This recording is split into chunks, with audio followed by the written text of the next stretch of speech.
Okay, so picture this. You've got this dream job interview coming up, Uh-huh. but it's with like an international company. Oh, wow. And, Yeah. you need to nail this thing in English. Right. But all of a sudden, all those textbook phrases you memorized feel super clunky and unnatural. Yeah. Like, how do you ditch those and unlock the secret to, like, really confident English conversation? Mm-hmm. Well, that's exactly what we're diving into today, with some help from this English-speaking mastery podcast I found. Oh, cool. It's interesting how many people I've seen kind of get stuck in that textbook trap, Totally. Obsessing over grammar rules Yeah. instead of just focusing on what really matters, like connecting with people and communicating your ideas. Right. This podcast, I think, has some really, really practical strategies to help people kind of break free from that. Yeah, it's not about being a grammar guru, right? Right. It's about being able to express yourself effectively in real situations. And like one thing that really surprised me was their take on making mistakes. Oh, yeah. They actually say it's a good thing. Yeah. Right. Huh. I know, like, how often are we told to avoid mistakes at all costs? It's true. It's a total mindset shift. Yeah. Have you ever, learned any skill, like playing an instrument or even cooking, without, messing up a few times? Oh, totally. Each fumble, each, less than perfect attempt actually brought you closer to, mastering that skill, right? Oh, absolutely. Yeah. I remember when I first tried to bake a cake, let's just say it ended up more like a pancake. Okay. Very flat, very dense. Yeah. But each time I tried again, I learned something new and got a little bit better. Exactly. And speaking English is no different. You're not going to sound like a native speaker overnight. The key is to embrace those moments as part of the process. Right. This podcast really emphasizes shifting your mindset from perfection to communication. I like that. It's about getting your message across, even if it's not grammatically perfect every single time. Yeah. So instead of letting that fear of making a mistake hold you back, jump into those conversations with the goal of just communicating your ideas. You'll be surprised how much progress you make. So embracing imperfection. Check. What's next on the path to confident English conversation? Well, the podcast highlights the importance of really immersing yourself in real-world English. Okay. And I don't mean more textbooks or anything like that. Right. I'm talking about the way native speakers actually talk. The rhythm, the slang, even those little filler words. So ditch the textbook dialogues and start tuning into how English is actually spoken. Yeah. In movies, TV shows, podcasts, even just everyday conversations. Exactly. The podcast specifically recommended watching movies and TV without subtitles. Oh, wow. Which sounds a little daunting. Yeah. But also kind of exciting. What makes those approaches so effective? I think you can kind of think of it like training your ear to recognize the music of the language. Okay. You're exposed to the natural pronunciation, the intonation, all those subtle nuances that make spoken English flow. And as you absorb these patterns, you naturally start to incorporate them into your own speech. So it's kind of like learning to dance by watching the pros. Exactly. You're not just learning the steps, you're feeling the rhythm and letting your body move naturally. Right. Speaking of mimicking, the podcast also talked about actually imitating native speakers. Oh, yeah. Is there something to that? Absolutely. By mimicking the pronunciation and tone, you're essentially rewiring your brain to speak more naturally. Interesting. It sounds a bit odd, but it's actually backed by neuroscience. Okay. When you try to reproduce the sounds and rhythms of another language, you're strengthening the neural pathways associated with those sounds. So you're building a mental muscle for speaking English. Yeah, you got it. So it's more than just understanding the words. It's about embodying the language. Almost like an actor getting into character. Exactly. It's just like an actor rehearses their lines. Yeah. The more you practice mimicking, the smoother and more natural your English will become. You got it. So you listening to this right now, don't be afraid to imitate. Okay, so we've talked about embracing imperfection and immersing ourselves in real-world English. Now, what about vocabulary? Yeah. I used to spend hours trying to memorize endless lists of words. Oh, yeah. Not exactly the most fun or effective strategy. That's not. The podcast debunks the myth that memorizing long word lists is the key to a robust vocabulary. Right. They suggest a much more engaging and effective approach. Okay. They recommend learning words and phrases, using them immediately in sentences, and even creating personal stories. Oh, cool. Or connections to make those words stick. Yeah. It definitely sounds way more interesting than staring at a dictionary for hours on end. Absolutely. What makes this approach so much more effective than just memorizing definitions? Well, it's all about context. Okay. When you learn a word within a meaningful phrase or even a story, you create a richer neural connection. Mm-hmm. It makes it way easier to recall and use in conversation. Instead of trying to cram individual words into your brain, you're weaving them into the fabric of your understanding, Yep. making them an active part of your linguistic toolkit. So it's not just about passively knowing a word. Right. It's about actively owning it and using it in a way that feels natural and meaningful. Yeah, exactly. And the podcast also emphasizes the importance of actually using that new vocabulary immediately. Right. By putting those words into practice in your sentences and stories, Yeah. you solidify those connections in your brain, making that vocabulary readily accessible. Got it. Remember, a word unused is a word forgotten. True. This is making me rethink how I approach learning new words. Uh-huh. So we've covered embracing imperfection, immersing ourselves in real-world English, and building a dynamic vocabulary. Yeah. What else can we do to really level up our conversational skills? Well, a skill that I think is often overlooked on the path to fluency is active listening.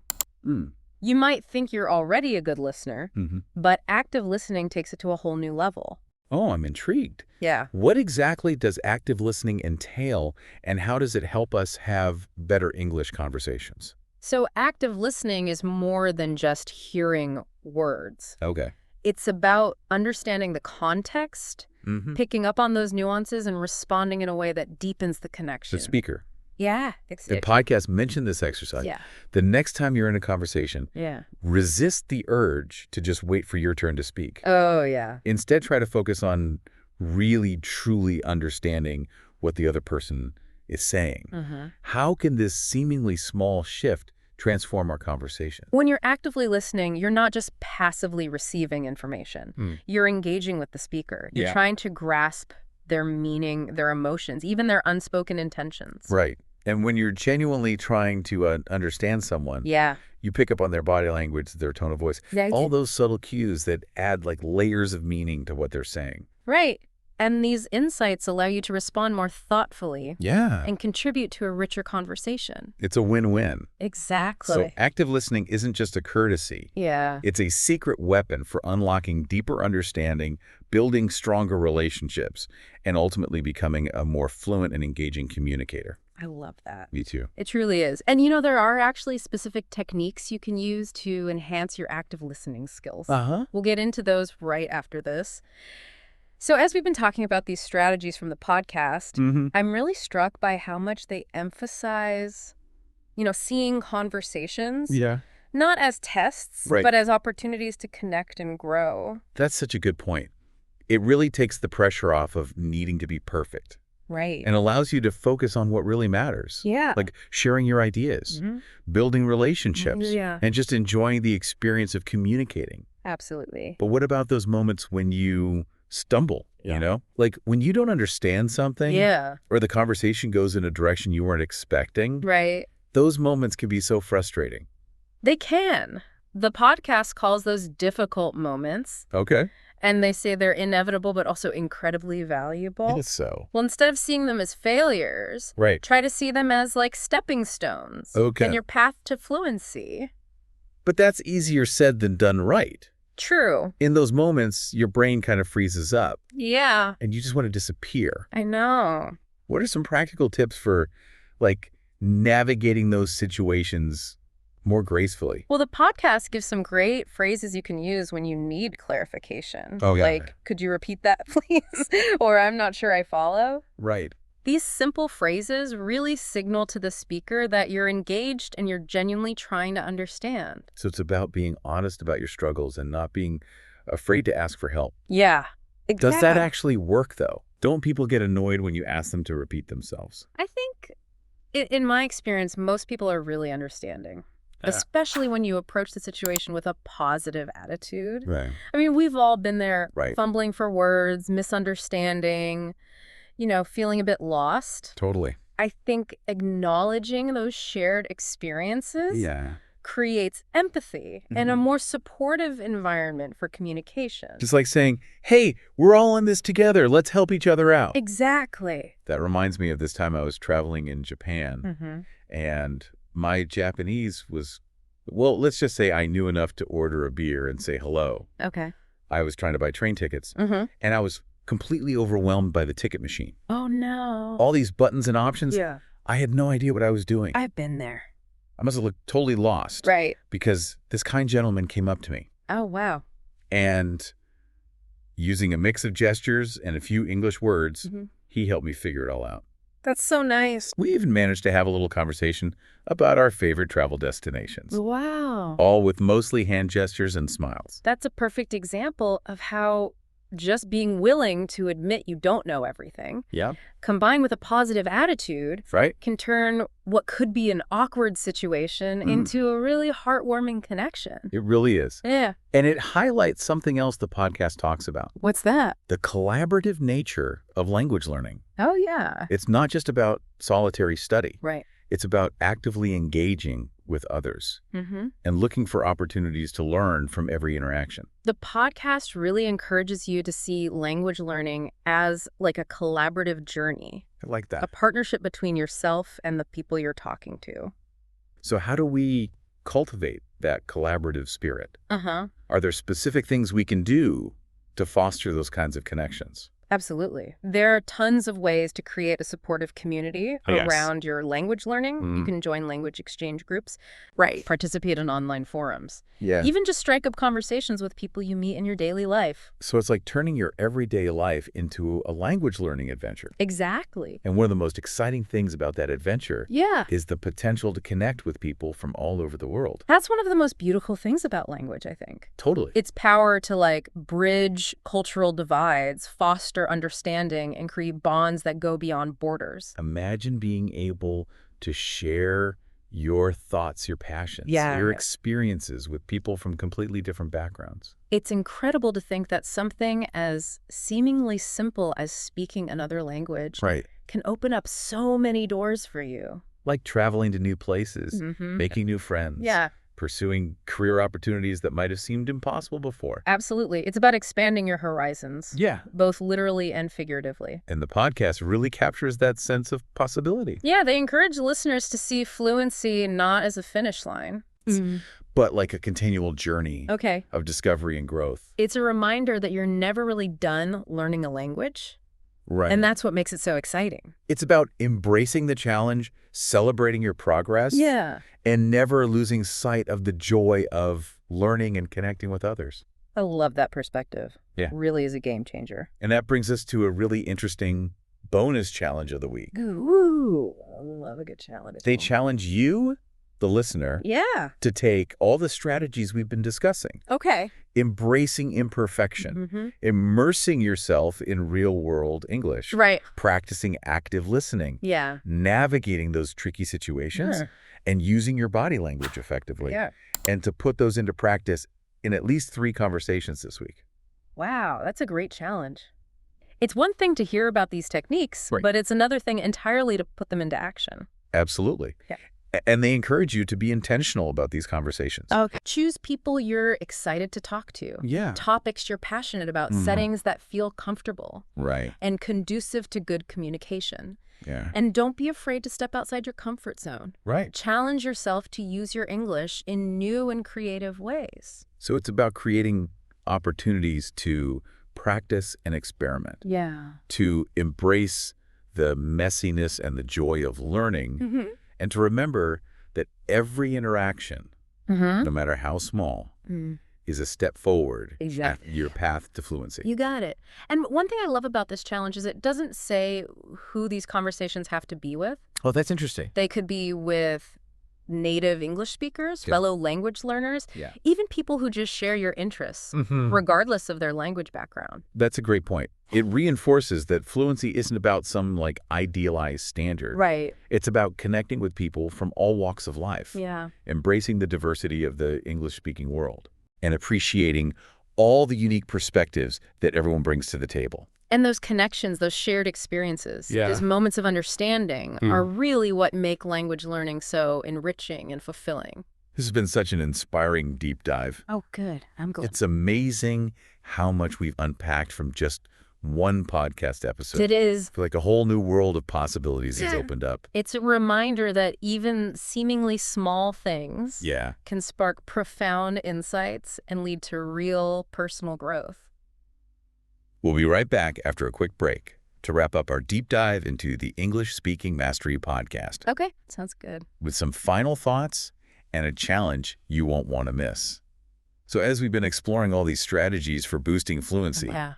I keep coming back to this idea of confidence. Oh, yeah. It seems to be like the underlying thing that connects everything we've talked about. You know, it's fascinating because Yeah. confidence isn't just a result of fluency, but it's also like a crucial element in achieving it. It's that belief in yourself, Right. that willingness to take risks, to make mistakes, Yeah. and to keep pushing yourself even when things feel uncertain. The podcast really drives home that confidence isn't something you're born with. Right. It's something you build through practice. Yeah. It's about facing those challenges Mm-hmm. and celebrating every little victory along the way. Exactly.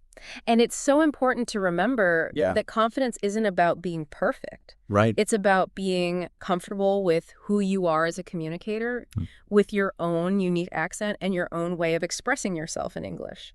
That's such a good point. You know, for me, one of the biggest things holding me back has been that fear of sounding different. Uh-huh. But what if that difference is actually a strength? That's such a brilliant insight. Your unique perspective and Yeah. your own way of using language, Right. those are valuable assets. Okay. They're what make you stand out Mhm. and connect with people in a real, authentic way. That ties in perfectly with something else the podcast talked about. Oh, yeah. The importance of having fun while you're learning. Oh, absolutely. You know, Yeah. so much of what we've talked about comes back to that sense of playfulness and curiosity. Yeah. It's about remembering why you started this journey in the first place. Mm-hmm. Like the excitement of connecting with people, Right. the thrill of exploring new cultures, Yeah. the satisfaction of expanding your horizons. When you approach language learning with that sense of joy, that curiosity and enthusiasm, Yeah, it changes everything. it really does. It becomes less about achieving some distant goal Right. and more about savoring every step along the way. Imagine feeling excited to practice your English. Right. Excited to make those mistakes. Yes. Excited to push yourself out of your comfort zone. Exactly. It becomes less about fear Mhm. and more about exploration. And that shift in perspective can be so powerful. Totally. It keeps you motivated, Mm-hmm. makes the challenges feel less daunting, and it opens you up to new possibilities and connections. This has been such an insightful and inspiring deep dive. Oh, I'm so glad to hear that. I feel like I've gained a whole new understanding of what it means to be fluent in English. Uh-huh. It's so much more than just grammar rules and vocabulary. Right. It's about confidence, connection, and continuous growth. Beautifully said. And, you know, the most important takeaway from all of this Yeah. is that fluency is within your reach. Hmm. It's not some magical talent. Right. It's a skill that anyone can develop Yeah, with dedication, practice, and a willingness to embrace the journey. I love that. So to you listening right now, Yeah.